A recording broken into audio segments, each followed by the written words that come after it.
E a gente aqui no CBN São Paulo acompanhando o resultado das eleições, algumas coisas inéditas a gente tem nas eleições de São Paulo, inclusive com uma votação que chama muita atenção, que é a maior votação na história.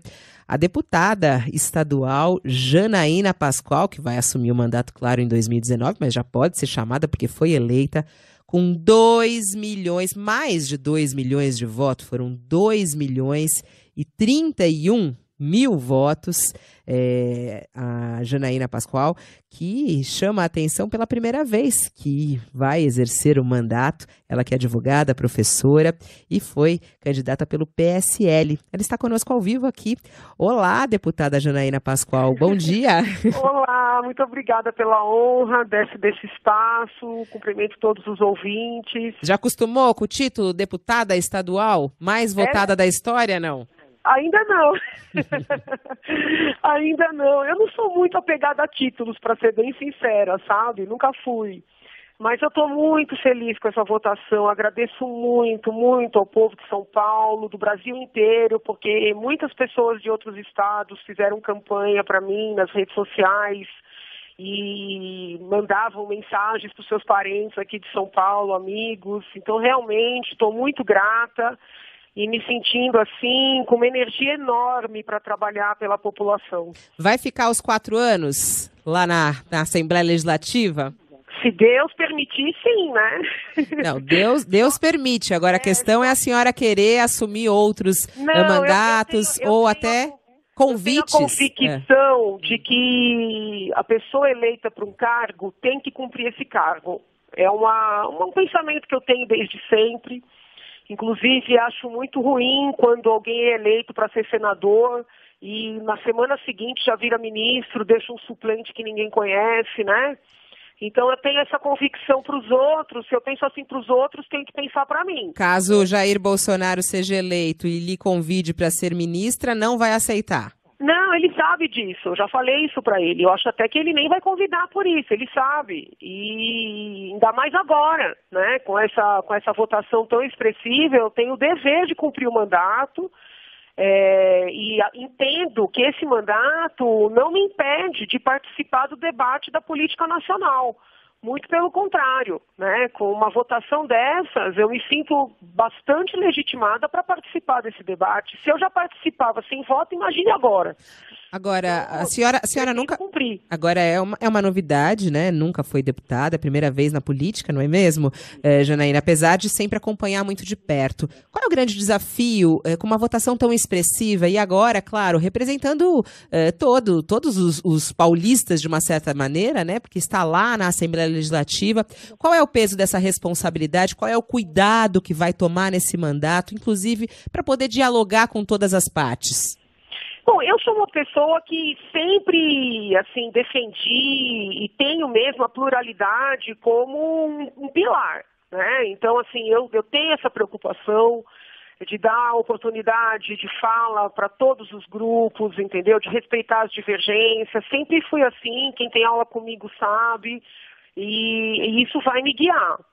E eu pretendo manter uma independência com relação ao governo, ou seja, ao executivo aqui em São Paulo, seja quem for o eleito, para poder bem exercer o papel de fiscalização, que eu entendo que é um dos papéis importantes da Assembleia Legislativa, né?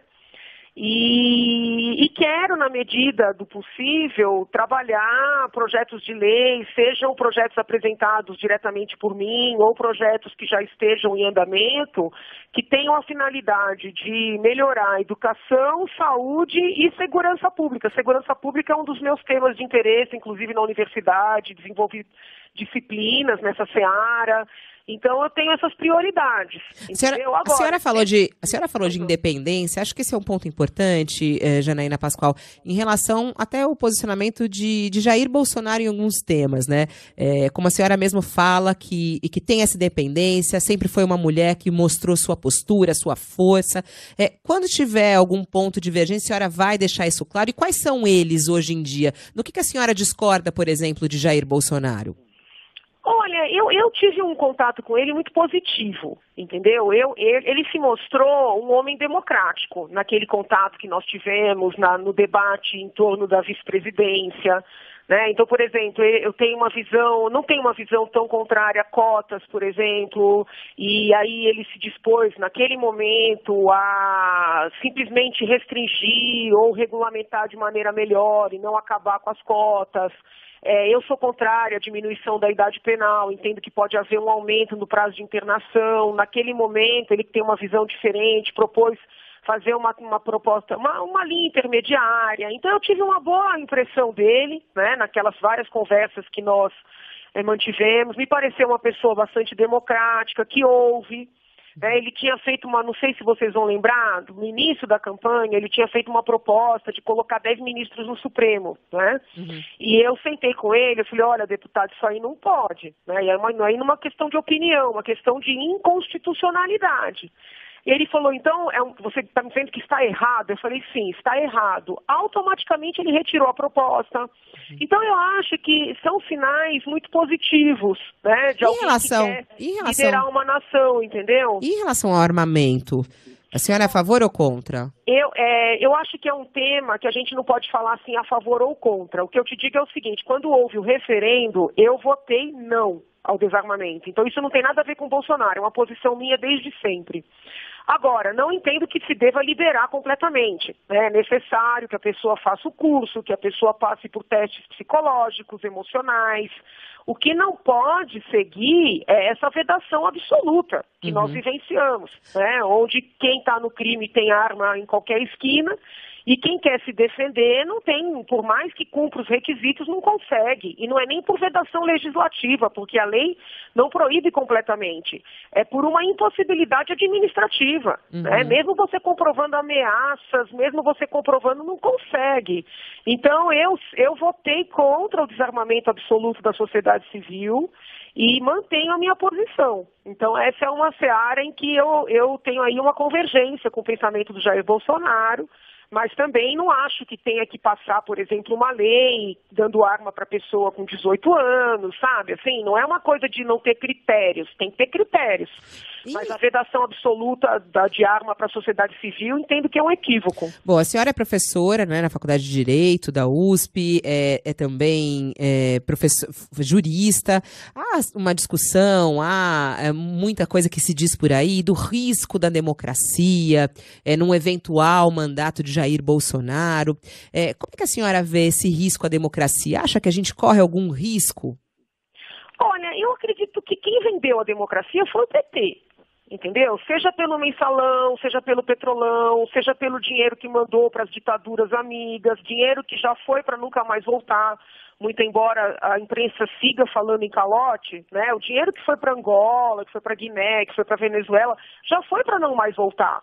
Ou voltar por outros meios. Mas assim, voltar em termos de devolução, eu nunca tive essa esperança. Então, quem vendeu a democracia, quem minou a democracia, muito embora tenha um discurso, né, falsamente democrático, foi o PT. Então, acho que a democracia corre risco se o PT voltar, né? Com relação ao Jair Bolsonaro, eu não vejo esses riscos. Agora, com a independência que esse mandato me dá e que essa votação expressiva me confere, qualquer sinalização nesse sentido, eu vou me sentir absolutamente legitimada a me manifestar, entendeu? Mas hoje eu tenho a convicção de quem coloca a democracia em risco é o PT, por isso é que eu apoio, hoje estou eleita, entendeu? Não tenho interesse nenhum em cargo no Executivo e eu apoio incondicionalmente a candidatura de Jair Bolsonaro.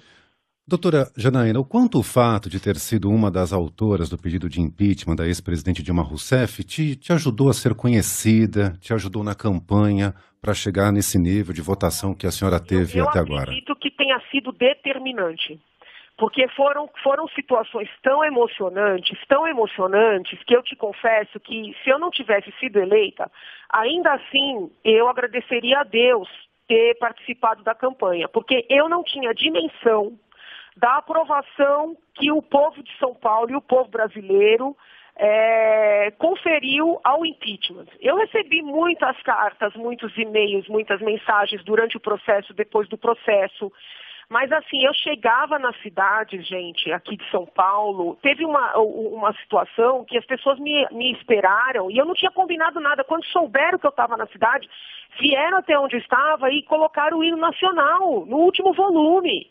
Eu falei, tá tendo algum evento? Por que o hino tá tocando? Eu falei, não, é para te receber. Então foi um negócio, assim, de uma dimensão que eu confesso a vocês que para mim foi de um enriquecimento pessoal, humanístico.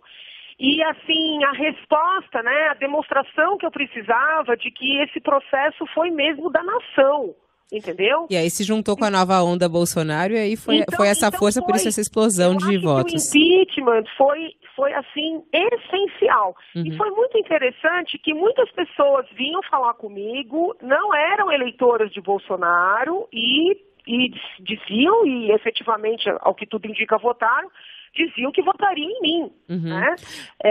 Foi muito, muito gratificante. Ó, tem gente aqui falando, o Alan Costa, que gravou a sua promessa que vai cumprir os 4 anos e que vai cobrar. Falando... Eu tenho palavra. Tem palavra. Falando já em cumprir ou não, aí já vem a questão. Segundo turno aqui no estado de São Paulo.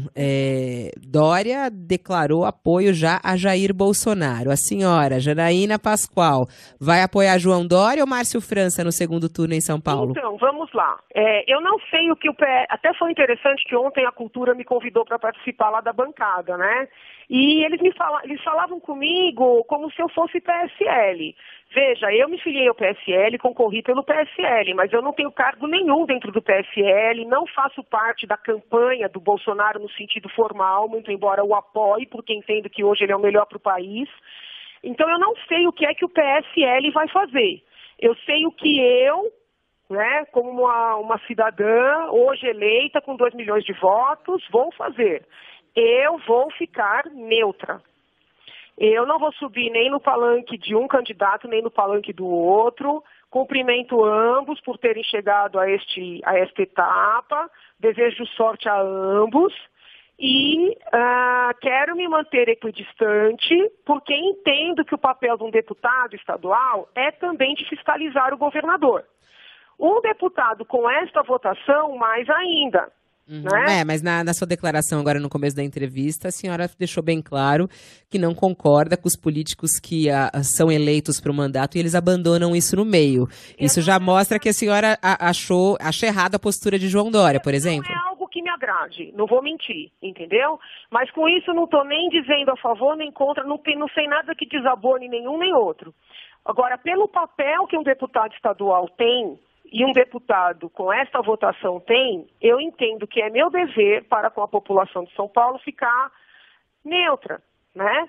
E é interessante que alguns jornalistas me telefonaram mais cedo e eles perguntam assim, você vai ser oposição ou vai ser governo? Eu falei, gente, isso não existe. Uma pessoa que tem comprometimento com o público, né, com o bem público, não existe isso de ser oposição ou ser governo. A gente tem que avaliar cada proposta, cada decisão e se manifestar de acordo com o que é bom para a maioria, entendeu? Eu penso dessa forma. E tem aí pela frente 4 anos então. Qual vai ser o primeiro projeto apresentado? Qual vai ser a sua missão principal na Assembleia Legislativa de São Paulo, Janaína? Bom, eu quero verificar se tem algum projeto já porque assim, pode ser que já haja projetos em andamento que coincidam, né, com as propostas que eu fiz durante a campanha. Então, vou fazer um levantamento desses projetos, quero identificar se tem algum projeto tratando da progressão da criança que está no ensino infantil para o ensino fundamental. Quero verificar a questão das cesáreas, porque tem muita criança morrendo e até tendo sequelas por excesso, né? Vamos dizer assim, por esperar muito para fazer um parto normal, mesmo quando a gestante quer cesárea. Então, eu quero levantar como é que estão esses dados, esses projetos em andamento. Quero também, já logo de cara, tentar verificar como melhorar as perícias em São Paulo, porque perícias bem feitas ajudam na identificação da autoria delitiva e com isso a gente tem impacto na segurança pública. Né? Então eu já tenho aí alguns assuntos pontuais que eu quero tentar já pegar esse período aqui que eu tenho, né, até a posse, para já ir fazendo um levantamento e, quem sabe, já abrir apresentando esses 3 projetos, entendeu? Um na saúde, um na educação, um na segurança pública. Vai aceitar auxílio paletó, que não sei, né, como é que vai usar ou não. Pra ser bem honesta, eu não sei, pra ser bem honesta, eu não sei o que tem, entendeu? Eu não sei nada. As pessoas me falam assim, quantos assessores você tem? Eu vou precisar levantar tudo isso. Verificar o que é necessário, o que não é necessário, tá? Carro oficial, apartamento funcional. Não, apartamento não, porque eu moro aqui, né? Então não vai aceitar. Mas tem também deputado estadual? Nem sabia. Às vezes tem, quando... Não, eu moro aqui, eu posso ir a pé para a Assembleia, não tem... Então, assim, eu vou verificar... Eu vou ter que viajar muito, entendeu? Então, assim, eu preciso de segurança, porque eu sou uma pessoa que já sofreu muitas ameaças. Então, assim, eu não vou abrir mão de nada que seja necessário para bem exercer o mandato, entendeu? Isso não significa frescuras, penduricalhos e assim por diante. Eu quero ter assessores qualificados, tá? Eu não quero ninguém para carregar a pasta minha, nem alguém para carregar a pasta de quem carrega a pasta, tá? Eu não suporto puxa-saco. Então, o que eu quero são assessores qualificados. Isso também tem um custo, entendeu? Eu quero alguém que conheça muito de saúde, alguém que conheça muito de educação. Eu quero ter um pequeno ministério no meu gabinete, né? E para poder trabalhar com dados, entendeu? Então eu tenho tudo isso em mente, mas eu preciso agora, porque eu também não sabia se eu ia ser eleita, entendeu? Então eu preciso agora... Mas agora traçar esse caminho. É isso aí. Essa normativa toda para ter um plano mesmo de trabalho, entendeu? Entendi. Desejo boa sorte. Eu acho que é muito importante. Essa votação é muito expressiva. Acho que a partir de agora não tem mais um lado ou outro. É representando realmente o estado de São Paulo e fazendo um bom trabalho para que esse estado melhore. Tem muita coisa a ser melhorada. Então a gente deseja aqui boa sorte. No seu mandato lá na Alesp. Até. Obrigada. Fiquem com Deus. Beijo grande. Essa é Janaína Pascoal, a deputada estadual mais bem votada da história do Brasil, inclusive, trazendo mais alguns recortes aqui da eleição da Assembleia Legislativa de São Paulo. A gente teve uma renovação de 55%, são 56 novos deputados estaduais, como a própria Janaína, 38 que foram reeleitos. Para a gente ter uma ideia, na eleição passada foram 62 reeleitos. Isso caiu para 38, que é um número bem importante. Então a gente vai ter uma nova Assembleia Legislativa e importante também o número de mulheres na Assembleia Legislativa, que passou de 10 para 19. Então a gente praticamente dobrou o número de mulheres na Assembleia Legislativa. É um número ainda muito baixo, representa cerca de 20% do Legislativo, né? Porque são 94 vagas, então temos 19, menos de 20% aproximadamente, e o que não representa o que nós temos na sociedade brasileira, que é mais de 50%. Outros dados importantes relacionados à eleição para deputados estaduais, a gente teve uma mudança expressiva na queda de grandes partidos. O PSDB perdeu 11 cadeiras, tinha 19, caiu para 8. O PT tinha 14, caiu para 10. O PSB tinha 11, caiu para 8. E o que chama muita atenção é justamente a eleição do partido de Jair Bolsonaro, que é o partido, inclusive, de Janaína, que não tinha nenhuma cadeira e foi para 15. Teve também 4 cadeiras, o Partido Novo, que chega agora, não tinha nenhuma, e o PSOL, que subiu uma cadeira. Tinha 3, agora tem 4. O PV perdeu também 5 cadeiras, tinha 6 e tem uma, e o MDB tinha 4, agora tem 3. Essas são as novidades da Assembleia Legislativa de São Paulo, que teve ainda a primeira deputada transexual eleita, a Érica Malunguinho, e também a primeira bancada coletiva, né, que é um mandato coletivo que tem como líder a Mônica, da bancada ativista, mas que leva com ela mais 7 pessoas que vão ajudar a fazer esse mandato, que a gente vai ter oportunidade também de entender um pouquinho mais como isso vai funcionar nos próximos dias.